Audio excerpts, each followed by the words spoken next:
صلی اللہ علیہ یا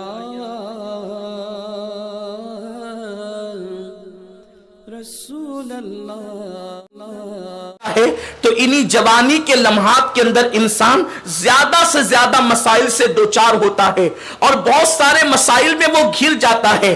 میں سرسری طور پہ جتنا وقت میرے پاس ہے اس وقت میں اللہ برکت دے اور اتنے ٹائم میں چند جوانوں کے مسائل اور ان کا حل پیش کرنے کی سعادت حاصل کروں گا. یہ حل میں اپنی طرف سے نہیں بلکہ اپنے بزرگوں کی رہنمائی کی بنیاد پہ پیش کرنا چاہتا ہوں. میرے پیارے آقا صلی اللہ علیہ وسلم کے پیارے دیوانوں، جب کوئی بندہ جوانی کی دہلیز پر قدم رکھتا ہے تو اس کے لیے سب سے پہلا مسئلہ یہ آتا ہے کہ وہ دوستی کس سے کرے، وہ کس کو اپنا دوست بنائے. یہاں پر انسان بہت بڑی گھاٹی کے اندر جا کر کے گر پڑتا ہے. دوست کس کو بنائے؟ اس لیے کہ عام طور پر دوست بنانے کا معیار کیا ہے؟ کسی کا چہرہ خوبصورت ہو وہ دوست بنے، کسی کے پاس مال ہو وہ دوست بنے، کسی کا کاروبار اچھا ہو وہ دوست بنے، کسی کا خاندان اچھا ہو وہ دوست بنے. میرے پیارے آقا صلی اللہ علیہ وسلم کے پیارے دیوانوں، معیار دوستی یہ ہے دولت ہونی چاہیے، مال ہونا چاہیے، سماج میں نام ہونا چاہیے.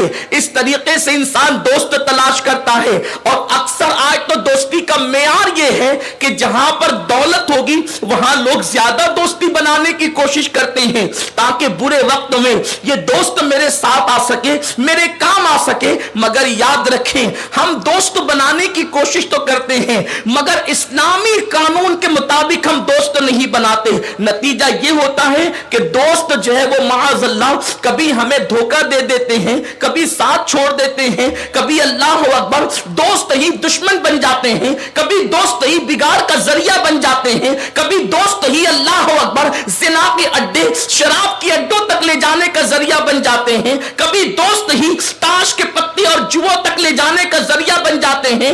دوست کسے بنایا جائے؟ اللہ کے حبیب صلی اللہ علیہ وسلم فرماتے ہیں سچا دوست وہ ہے جب تو خدا کو بھول جائے تو وہ تجھے خدا کی یاد دلائے، جب تو گناہ کرے تو وہ تجھے اللہ رب العزت کا ڈر دکھائے، تجھے خدا کی خشیت کی طرف بلائے. سن لو، گناہوں کے اڈوں کی طرف لے جانے والا کبھی تمہارا دوست نہیں ہو سکتا.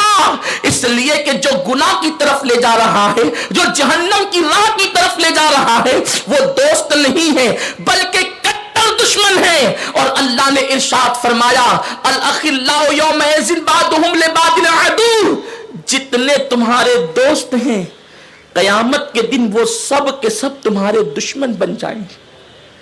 وہ دوست جو تمہیں لڑکیوں کی محبت کے حوالے سے ابھارتے ہوں، وہ دوست جو تمہیں زنا کے اڈوں تک لے جاتے ہیں، وہ دوست جو تمہیں اپنی قسمیں دے دے کر کے شراب پلاتے ہو، وہ کبھی دوست نہیں ہو سکتے.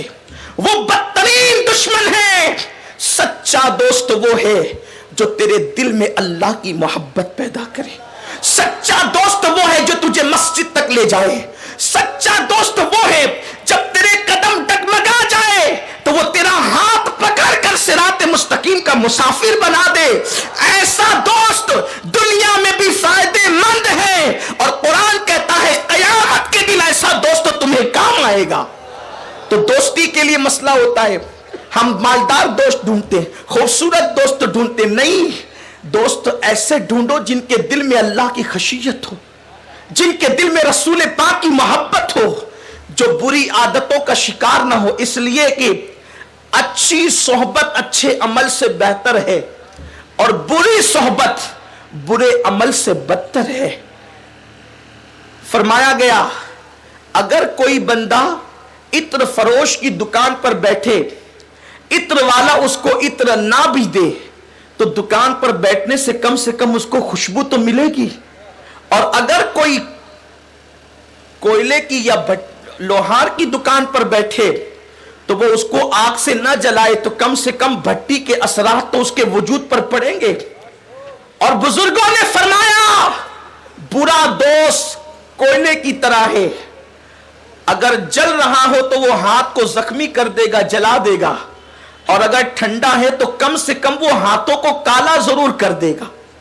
یہی کیفیت ہے اچھے برے دوستوں کی. لیکن آج دوستی کا حال کیا ہے؟ مفاد پرستی ہے دوستی، محبتیں ختم ہو گئی۔ حضرت سیدنا عبداللہ ابن عمر فرماتے ہیں سچا دوست وہ ہے اگر اس کے کندھے پر کوئی ہاتھ رکھ کر کے کہے چل، اگر وہ پوچھتا ہے کہاں، فرماتے وہ دوست نہیں ہو سکتا۔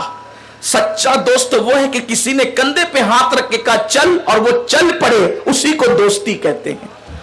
آج ایسی دوستی کہاں ہے؟ آپ ایسی دوستی تلاش کیجئے۔ کیوں؟ اس لیے کہ دینی قانون کے مطابق ہم دوست تلاش نہیں کر رہے ہیں۔ اور یاد رکھیں ہم اپنے بچے بھی دوستی کس سے کر رہے ہیں اس سے ہمیں کوئی مطلب نہیں، بلکہ معاذ اللہ اب تو حال یہ ہے کہ فساق و فجار کے ساتھ ساتھ لوگ کفار سے بھی دوستی کرتے ہیں۔ میرے پیارے آقا صلی اللہ علیہ وسلم کے پیارے دیوانوں، اچھی طرح یاد رکھنا انسان جس کے ساتھ اٹھتا بیٹھتا ہے اس کے کردار کا اثر انسان پہ ضرور پڑتا ہے۔ یہ بہت لمبا عنوان ہے اس لیے اس کی طرف بہت جو ہے وہ تفصیل سے نہیں جا سکتے۔ دوسرا مسئلہ جوانوں کے لیے یہ ہوتا ہے کہ وہ جوانی کی دہلیز پر پہنچنے کے بعد جب اچھے دوستوں کا انتخاب نہیں کر پاتا تو وہیں سے اس کا بگاڑ شروع ہوتا ہے۔ پھر کبھی وہ شراب کا عادی ہو جاتا ہے، کبھی وہ نشے کا عادی ہو جاتا ہے، پھر کبھی اللہ اکبر وہ نشے کی گولیاں لینے لگتا ہے۔